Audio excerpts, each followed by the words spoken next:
जय माता दोस्तों, अगर आपका भी नाम अगर अंग्रेजी वर्णमाला के एम अक्षर से शुरू होता है तो मैं आपके बारे में कुछ विशेष जानकारी देने जा रही हूँ। अगर आपको मेरे द्वारा दी गई जानकारी अच्छी लगे तो इस वीडियो को लाइक करें, शेयर करें, साथ ही अपने चैनल को सब्सक्राइब करें। तो जो एम होता है वो अंग्रेजी वर्णमाला का 13वां अक्षर है।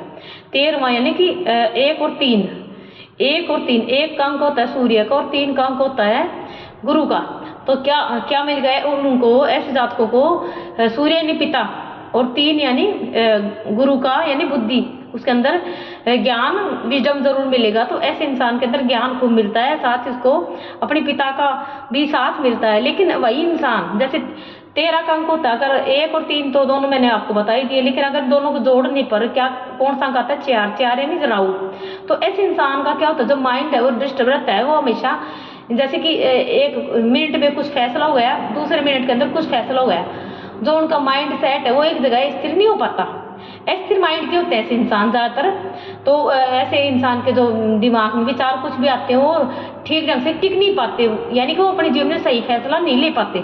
तो जो एम शब्द का प्रयोग हिंदी के अंदर मैं शब्द लिखने के लिए किया जाता है। इसको ध्यान से देखने पर प्रतीत होता है कि किसी पक्षी के मुख पर लगी हुई चोंच, और यह चोंच खुली हुई है, तब कहा जा सकता है जो कुछ भी हो जाए, कुछ भी हो आपके लिए हो, जो कुछ भी चाहिए आपको ही चाहिए। आप हर हाल में अपने निश्चय पर दृढ़ रहते हैं। आप अपनी आलोचना, अपनी उपेक्षा तथा अपना प्रतिद्वंदी पसंद नहीं करते। उत्साह तो इतना है कि जमीन पर रहकर भी चांद ही छूना चाहते हैं, और यह प्रयास आपको कठिनाई में डाल देता है। आप यानी कि आपको ज्यादा, यानी कि इंसान, ऐसे इंसान के अंदर अहम भाव ज्यादा होता है, जिसके चलते अहंकार पैदा होता है। अहंकार के चलते क्या होता है कि इंसान के अंदर मैं की भावना होती है, जहाँ मैं की भावना होती है वहां पे इंसान कभी भी सफल नहीं हो सकता। यानी कि खुद को ऊंचा उठाने के चक्कर में मैं अहंकार में खुद को ऊंचा उठाना छोड़ी। तो इसके चलते क्या होता है कि इंसान ऊंचा उठना तो दूर की बात है, नीचे गिरता ही चला जाता है। क्योंकि जो इंसान अहंकार करता है उसके पास कोई रहना तो दूर की बात है, कोई उसके पास उससे बात करना, बोलना, यानी कि कोई ऐसे इंसान को कोई पसंद नहीं करता जिस इंसान के अंदर घमंड भरा हो, अहंकार भरा हो। तो ऐसे इसलिए एम नाम वाली जातकों को इनके अंदर अहंकार की भावना कम से कम होनी चाहिए, और साथ ही ये अपनी आलोचना भी नहीं सुन सकते, खुद की उपेक्षा पसंद नहीं करते। तो क्या होता है कि जैसे अगर आपके अंदर अगर आप अपने अहंकार को कम करते हैं तो फिर आपकी आलोचना, आपकी उपेक्षा कहाँ से होगी। तो अपने स्वभाव को थोड़ा स्थिर रखिए, थोड़ा सब्र, थोड़ी सहन शक्ति को भी आप यूज करिए, तभी आप अपने जीवन में सफल हो सकते हैं। तो लेकिन जैसे कि ज़्यादा उत्साही होना क्या होता है कि जल्दबाजी के चक्कर में आप फैसले भी गलत ले लेते हैं, जिसके चलते आपके जो गलत फैसले होते हैं वो आपके ऊपर ही गलत पड़ जाते हैं। तो इसके चलते आप अपने जीवन में कई तरह की परेशानियों का सामना भी आपको करना पड़ता है। तो इसके चलते आप स्वतः बहुत ही चतुर व्यक्ति होते हैं। बंदर की विशेषताएं आप सब में समेटे होते हैं। आप उन्नति करते हैं, परंतु अधिक उत्साह के कारण हानि उठा लेते हैं। आपके शत्रु नहीं होते, बल्कि आप स्वयं ही खुद के शत्रु और शत्रुता को पैदा करते हैं। आप में तेजी इतनी है कि आप सभी कार्य तुरंत समाप्त करके वाहवाही लूटना चाहते हैं, यानी कि एक साथ कई कार्य है, एक समय पर एक साथ कई कार्य है।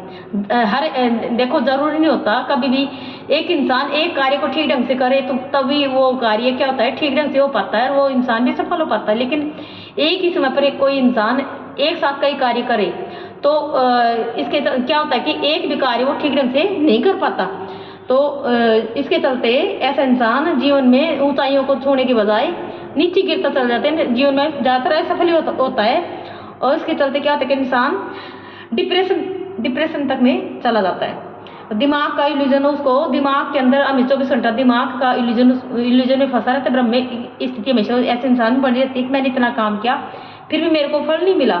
लेकिन वो खुद की गलती नहीं देखता कि मैंने कौन सा काम ठीक ढंग से किया। एक साथ कई कार्य करना खुद में ऐसा ज़्यादा एक उत्साह वाला, यानी कि ज़्यादा जल्दबाजी ये भी अच्छी नहीं होती ना किसी भी इंसान के लिए। कोई भी कार्य करे तो तसल्ली के साथ करना चाहिए। और आलस भी इतना कि रात गई देर तक जगते रहते हैं, प्रातः के दर्शन संभवतः कम ही कर पाते हैं। क्योंकि जो इंसान अपनी नींद पूरी नहीं कर पाता, जो इंसान अपनी नींद पूरी नहीं कर पाता उसका दिमाग कहाँ से स्थिर होगा। तो यदि आप इस आलस से बचना चाहें तो किसी के अधीन नौकरी कर लें जो कि प्रातः शीघ्र ही चालू होती हो। अब आपकी ये समस्या है कि आपको किसी की भी अधीनता स्वीकार नहीं होती किसी की भी अधीनता स्वीकार नहीं होती। ये तो देखो अधीन तो क्या होता है कि कई बार क्या होता है कि मजबूरी में, वो बोलते हैं ना, पुरानी कहावत होती है कि मजबूरी में गधे को बाप बढ़ाना पड़ जाता है। तो ऐसे में ऐसा इंसान क्या करे जिसमें अहंकार भी कूट कूट के भरा हो और किसके अधीन रहना भी स्वीकार ना हो। तो देखो आपको ऐसा तो थोड़ा बहुत तो ऐसा सहनशील होना ही चाहिए, तभी आप अपने जीवन में आगे बढ़ पाएंगे, सफल बना पाएंगे अपने जीवन को भी, खुद को भी, अपने परिवार को भी। जय माता दी।